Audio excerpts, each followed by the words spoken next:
Sonic Dreams, Katamari Damacy, Surgeon Simulator. You know the names, you know the games. Except for you, loyal viewer. I don't think you know the names or the games.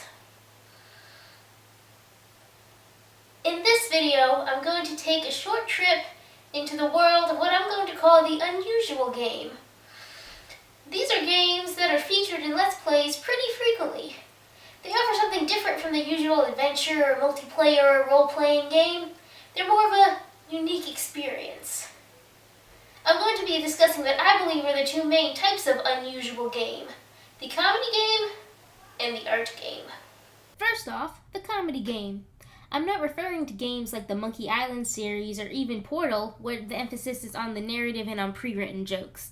No, I'm talking about games where it's what the player does with the character that makes the game hilarious. Also, I'm focusing on Western titles and not Japanese games, since Japanese humor is crazy enough in the mainstream that sometimes it's difficult to tell what's super bizarre and what's relatively normal in their unusual games. The comedy game becomes a tool for the Let's Player to perform with.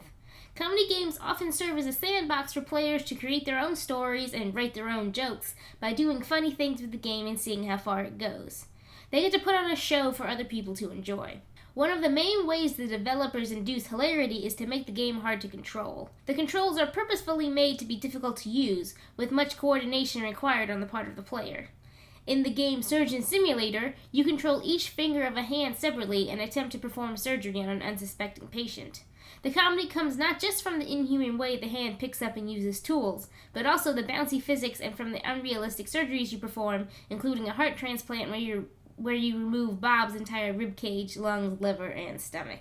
Another subgenre of comedy game is the physics sandbox, which includes games like Goat Simulator. These games are open world, with no set goals and no linear path. They are not difficult to control, but they have ragdoll physics, meaning that items have little weight, so they bounce and fling around unrealistically. Some creators also don't remove glitches from the game if they produce funny results. In Goat Simulator, the player is a goat on a rampage who can turn into a ragdoll on command and who glitches out and clips through elements of the environment pretty frequently. Goat Simulator has sold over 1 million copies, with much of its early promotion coming from a trailer on YouTube as well as hundreds of Let's Play videos featuring the game. Games like these have become so successful through Let's Plays that they are referred to as YouTube bait. Game developers are becoming aware about the huge market for Let's Plays and have started making games directly aimed at this demographic. John Murphy, one of the creators of Octodad, a hard-to-control physics game where you are an octopus in a suit attempting to pass as human, said in an interview that, "We started designing Octodad, Dadliest Catch, to encourage Let's Play videos and create a lot of room where there are a lot of different options for a player to create their own comedy and put their own personality into that." He calls what his game has expressive playfulness, a sense of freedom and silliness. Expressive playfulness is something a lot of games don't have these days. That seems to be one of the newer themes arising in indie games, the idea that play matters more than video games. A lot of games feel more like work or some sort of skill-based mechanical thing that doesn't have that playfulness. But in my opinion, that's what the best games are built upon. However, some critics say that Let's Play videos encourage developers to make games that become fads, all style and no substance. These games take over the YouTube sphere for a couple days and then vanish. These are games made for spectators, not made for players. One response to that criticism is to say that the majority of these games were made by independent developers, not by major game studios. They tend to make shorter and cheaper games, partly in an attempt to stay economically viable. If the audience enjoys a game, does it matter too much if they played it or just watched it? The other main subgenre I'd like to discuss is the so-called art game. If a game is an art game, the main goal is not to make money on the game, but to use the video game medium as a way to express ideas. Of course, all games are capable of this, but some utilize it more than others. Think Spec Ops: The Line compared to a more generic third-person shooter. Some of these games could be considered avant-garde, meaning that they experiment and push the envelope. They can be political, formal, radical, and diverse, breaking apart what a game can be and opposing the mainstream ideas of what games should do and how they should look. In these art games, the focus isn't so much on the gameplay as it is the experience going on around you. These games have a point the game creator is trying to get across. Unusual games tend to exceed genre definitions, making it somehow dishonest to call them RPGs or what have you. Both art and comedy games tend to have a surreal point of view, with things just not seeming right in the game worlds. These are more likely to have scripted events and many fewer choices for the players to make. Art games are not intended for commercial release and are usually PC rather than console games, also making it easy to distribute the game through the internet. I want to briefly focus on 2 games made by Arcane Kids, a self-styled internet gang whose manifesto states that bad is more interesting than good, and to make games you wish to see on the Dreamcast. They have made 2 arty games, one of which has taken the internet by storm. Their most famous work is Sonic Dreams, which purports to be a collection of lost Sonic the Hedgehog games from the 90s, but is in fact a surrealist critique of fan cultures, especially the bizarre one that has popped up around Sonic. If you are unaware, the wholesome mascot and star of many Sega games has been adopted by fans all over the world as sort of a blank slate to place their deepest, darkest secrets and desires onto. In Sonic Dreams, Make My Sonic parodies the plethora of Sonic OCs, or original characters, that fans create that are based off of or fit into the Hedgehog's world.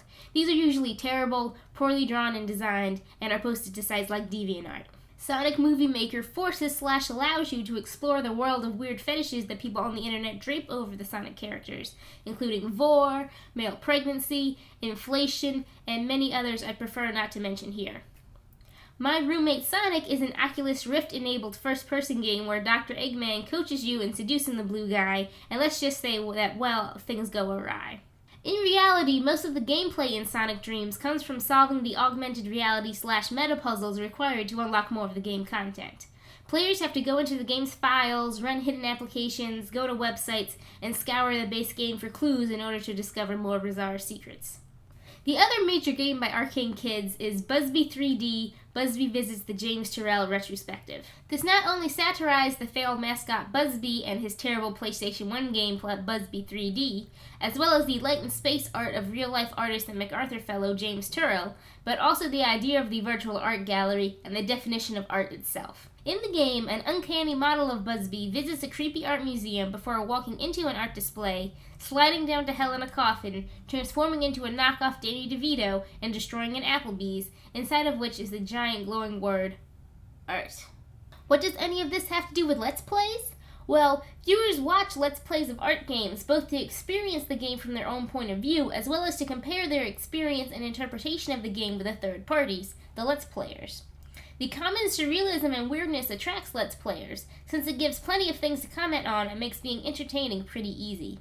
According to Roger Callio's seminal book, Man Playing Games, games can be divided into 4 categories: games of skill, games of chance, games of mimicry/role-playing, and games of vertigo, or altered perception, which he calls illness. Illness is disorientating, full of dizziness and disorder, both morally and physically. Think about the murderous rampages in Grand Theft Auto 5, or when your eyes glitch out for a minute with a motion after image after playing rhythm games like Guitar Hero or DDR. Illness can also be associated with destruction and the joy that can be found in it, like in Goat Simulator and Katamari Damacy. The 4 types of games complement and work with each other, with few games having only one of the categories, but I believe that illness is especially important in both comedy and art games. The wildness and unpredictability of these games puts the player in a frame of mind where anything can happen, and where the usual becomes unusual. However, when these games are featured in a Let's Play, the viewer is, in some ways, a step removed from the disorientation. Though they still see the dizzying visuals, they experience it through the lens of the player, who controls what they see and the comments they hear. They surrender to what's happening with no affecting the outcome. The power of these illness-based games seems to diminish somewhat. The Let's Player may encourage the viewer to play the game for themselves after watching the video, since they haven't gotten the full, overwhelming experience. Overall, both the comedy game and the art game will be with us for the foreseeable future. In the next and final episode, we'll be wrapping things up and answering the question, so what?